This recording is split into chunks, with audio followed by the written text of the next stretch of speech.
आज हम लोग देखते हैं ज्योग्राफी का पार्ट 2। यानी इससे पहले जो है ब्रह्मांड और समझा दिए थे, इसके बाद जो है आकाश गंगा समझते हैं। आकाश गंगा यानी गैलेक्सी कहते हैं। गैलेक्सी किसे कहते हैं? तो ब्रह्मांड में असंख्य तारों के समूह को क्या कहेंगे? गैलेक्सी कहते हैं। इसका आकार कैसा होता है? तो इसका आकार जो होता है सर्पिल आकार होता है, अर्थात सांप के आकार का होता है। अब ये जो है सुपर क्लस्टर यानी आकाश गंगाओं के 3 आकाश गंगे के समूह को क्या कहेंगे? तो सुपर क्लस्टर कहेंगे। जबकि आकाश गंगा में जो है 3 ही आकाश गंगा नहीं होता है।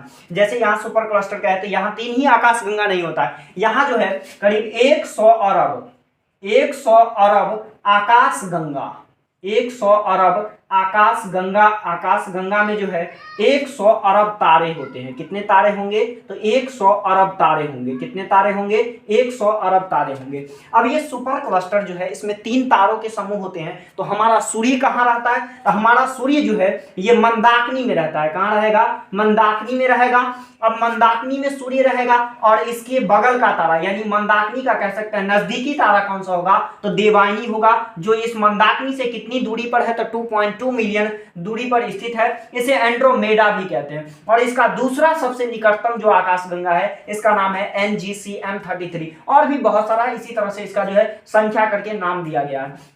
अब हम लोग का जो सूर्य रहता है वो मंदाकिनी में रहता है। और मंदाकिनी सूर्य कह सकते हैं अभी नया तारा है, या जितना भी तारा है वो सब जो है उसी तारे का एक ही रूप को जो है सूर्य मान लिए हैं, क्योंकि हम लोग से ये नजदीकी है। इस तरह से बहुत सारा तारा है।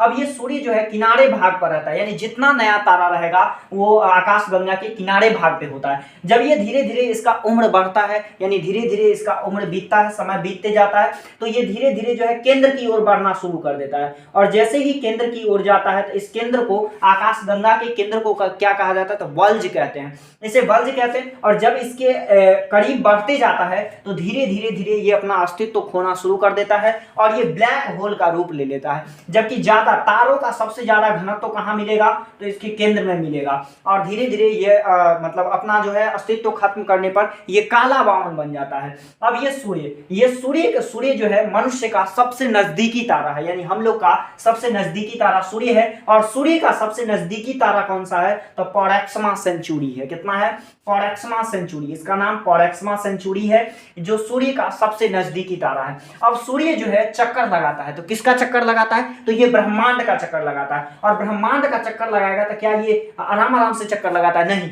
ये बहुत फास्ट लगाता है, यानी 250 किलोमीटर प्रति सेकेंड। यानी 1 सेकेंड में कितना किलोमीटर जाएगा?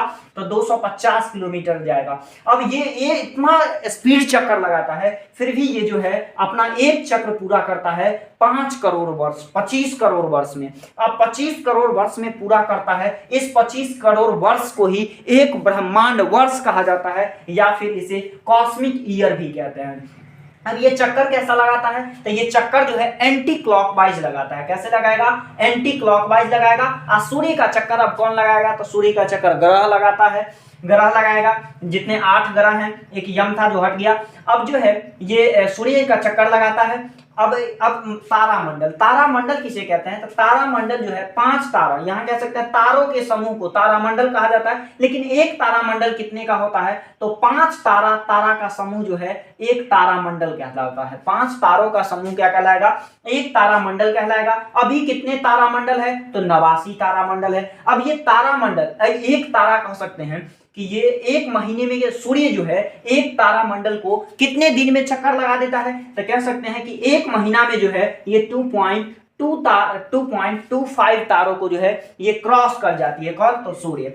अब सबसे प्रमुख जो है कौन सा तारामंडल है? तो सेंट्रो तथा हाइड्रा सबसे प्रमुख है। जबकि सबसे बड़ा कौन सा है? तो हाइड्रा है। अब इसके बाद ध्रुव तारा समझते हैं, यानी पोलर स्टार उत्तर दिशा में ये स्थित होता है। कहाँ होता है? उत्तर दिशा में। जब लघु सप्तऋषि जो होता है इसके जस्ट उत्तर दिशा में कौन सा होता है? तो ध्रुव तारा होता है। साइरस डे स्टार इसे कहते हैं। यह सबसे चमकीला तारा है। इसे खोजेंगे कैसे? तो ओशियन के माध्यम से, यानी ओशियन के माध्यम से जो है साइरस को खोजा जाता है। अब हंटर तारामंडल क्या होता है? तो हंटर का मतलब होता है शिकार, यानी वैसा तारा का समूह जिसमें शिकार करता हुआ दिखता हो तो उसे क्या कहेंगे? हंटर तारामंडल या मृग कहते हैं।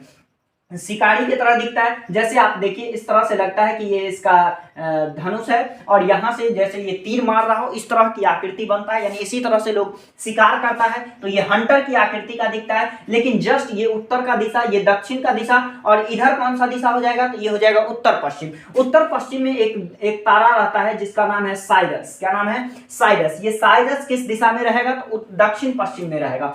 अब ये सप्तऋषि, 7 तारों के समूह को क्या कहा जाता है? सप्तऋषि कहा जाता है। गिनती कर लीजिए, 4 इसमें है और 3 इधर है, तो 4 और 3 7 हो गया। इसे क्या कहते हैं? तो इसे कहते हैं सप्तऋषि। अब बृहद सप्तऋषि, बृहद सप्तऋषि और लघु सप्तऋषि, उर्सा मेजर और उर्सा माइनर होता है। ये दोनों जो होता है एक दूसरे के अपोजिट होता है, यानी इसका पूंछ नीचे होगा और इसका पूंछ क्या होगा? ऊपर होगा। और इसका ये बॉक्स वाला टाइप देख रहे हैं नीचे है, तो इसका भाग जो है ये ऊपर रहता है। ये क्या कहलाता है? सप्तऋषि कहलाता है। जस्ट इसी के सामने जो है ध्रुव तारा स्थित रहता है। ध्रुव